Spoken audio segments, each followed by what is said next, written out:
सर्वांचे आवडते आणि आराध्य दैवत असलेल्या गणपती बाप्पाच्या आगमनाला अवघे काही दिवस उरले आहेत. प्रत्येक मूर्तिकाराचं बाप्पाची मूर्ती बनवताना बाप्पाशी एक वेगळंच नातं निर्माण होत असतं. याचा अनुभव आपल्याला प्रत्येक मूर्तीच्या विविध रूपात जाणवतो. महाराष्ट्रासह संपूर्ण भारतात गणेशोत्सवाला मोठे महत्त्व आहे. त्यात महाराष्ट्रात गणेशोत्सव मोठ्या धूमधडाक्यात साजरा करण्यात येत असतो. या उत्सवासाठी हजारो मूर्तिकार कामाला लागले आहेत. बऱ्याच गणेश मूर्ती ह्या तयार झाल्या असून सध्या त्यांच्यावर अखेरचा हात फिरवण्यात मूर्तिकार मग्न आहेत. गणेश मूर्ती बनवण्यामागे मूर्तिकारांची मेहनत, आस्था आणि अनुभव हे आपण प्रसिद्ध मूर्तिकार लक्ष्मीकांत नवले यांच्याकडून थोडक्यात जाणून घेऊ. तसेच पीओपीच्या मूर्तीवर त्यांचे काय मत आहे व गणपतीचे विविध रूप साकारताना त्यांना काय अनुभव आहे हे देखील त्यांच्याच शब्दात जाणून घेऊ. नमस्कार काका, मी न्यूज नाव महाराष्ट्र 24 कडून आले. मला थोडीशी माहिती हवी होती की मूर्त्यांची बनावट कशी असते किंवा तुम्ही बनवता कशी. तर माझा पहिला प्रश्न हाच असेल की तुम्ही किती वर्षापासून बाप्पाची मूर्ती बनवत आहात? तुमचा आतापर्यंतचा त्याच्या मागचा अनुभव काय होता? तसं जर का बघितलं तर आम्ही जवळजवळ 40 वर्षापासून मी या मूर्त्या बनवतोय, शाडू मातीच्या मूर्त्या बनवतोय. आणि शाडू मातीच्या ह्या मूर्त्याच योग्य आहे कारण त्या पर्यावरणपूरक अशा आहेत जेणेकरून पीओपीचा वापर कमी केला जातो. घरगुती ज्या पूजेच्या मूर्त्या ज्या असतात त्या सर्व माझ्या तरी मते ह्या शाडू मातीच्याच असाव्या एक जेणेकरून त्यांचं विधिवतरित्या विसर्जन होऊ शकतं आणि त्यांना पार्थिव गणेशालाच जास्त करून प्राधान्य द्यायला पाहिजे.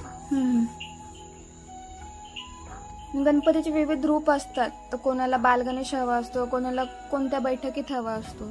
तर तुम्ही बनवताय तर त्याच्यामध्ये तुम्हाला काय असं अनुभव येतो किंवा मनात काय येतं तुमच्या की नाही आम्हाला आता हीच बनवायची किंवा हाच आकार द्यायचा बाप्पाला?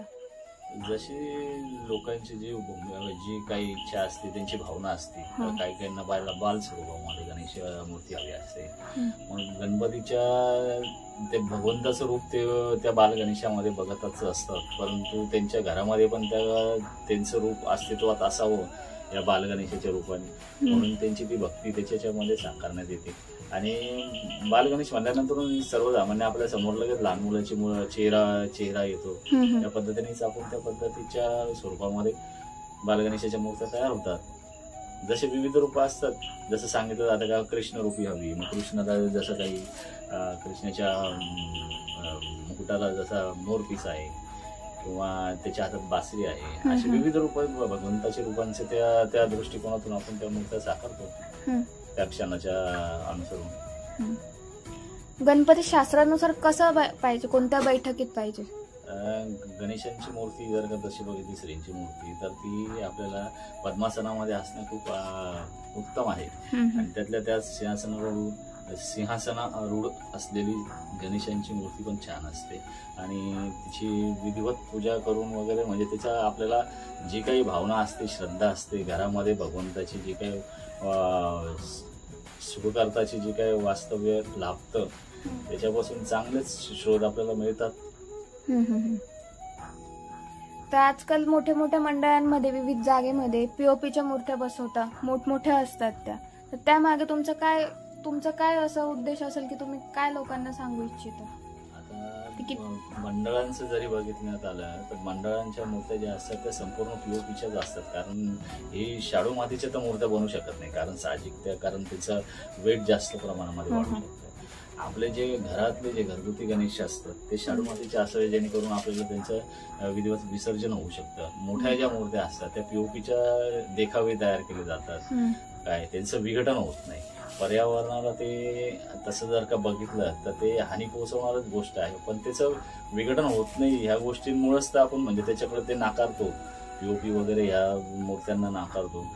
ते योग्यच आहे, परंतु घरातल्या ज्या त्याच्यामध्ये पण मंडळामध्ये पण जी मूर्ती असते, पूजेची मूर्ती असते, ही शक्यतो शाडू मातीचीच ठेवावी की जेणेकरून तिचं विसर्जन विधिवतरित्या नदीत, तलावात, कृत्रिम तलावांमध्ये होऊ शकेल अशा पद्धतीचं.